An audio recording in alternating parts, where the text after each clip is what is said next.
যেই প্রজন্ম জেগে উঠেছে, এই প্রজন্ম হারার জন্য জন্ম হয়নি এবং এই প্রজন্ম হারবে না।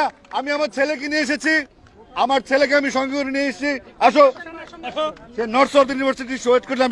আমি লন্ডন থেকে আজকে আসছি, দিয়ে দিলাম। তোমরা গুলি করো, গুলি করো, সবাই। আজকে কোনো কথা নাই, শুধু অলআউট গেম। যে কোনো ভাবে দফা একটা দফা একটা দাবি, এক দফা এক দাবি, স্বৈরাচারী কবে যাবি? আমাদের সন্তানরা মেধার অধিকার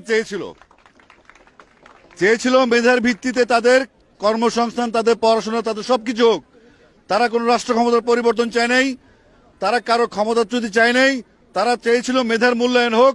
সেই মেধার মূল্যায়ন চাইতে গিয়ে যদি আমাদের সন্তানরা বুলেট বিদ্ধ হয়, প্রকাশে দিনে রাতে হেলিকপ্টারে করে এদিকে সেদিকে যে কোনো ভাবে আমাদের সন্তানকে হত্যা করা হয়েছে, শিশুদেরকে হত্যা করা হয়েছে, নিরাপরাধ মানুষকে হত্যা করা হয়েছে, নিরাপরাধ ঘরের মধ্যে বসে থাকে বউ যারা পরিবার আছে তাদেরকে হত্যা করে, ছোট ছোট শিশু যারা অবুঝমান পৃথিবীর আলো দেখে তাদেরকে হত্যা করেছে।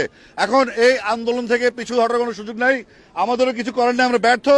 এই ছাত্ররা সড়ক আন্দোলন করেছিল, এই ছাত্ররা এখন কিশোর বয়স থেকে তরুণ হয়েছে এবং তার ম্যাচিউর হয়েছে। আমরা কোনো কিছু সিদ্ধান্ত নিব না, আমরা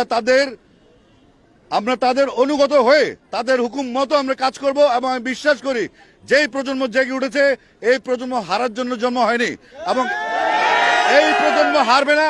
আমি আমার ছেলেকে নিয়ে এসেছি, আমার ছেলেকে আমি সঙ্গে করে নিয়ে এসেছি। আসো, সে নর্থ সাউথ ইউনিভার্সিটি শোয়েট করলাম। আমি লন্ডন থেকে আজকে আসছি, দিয়ে দিলাম। তোমরা গুলি করো, গুলি করো, সবাই। আজকে কোনো কথা নাই, শুধু অলআউট গেম। যে কোনো ভাবে দফা একটা দফা একটা দাবি, এক দফা এক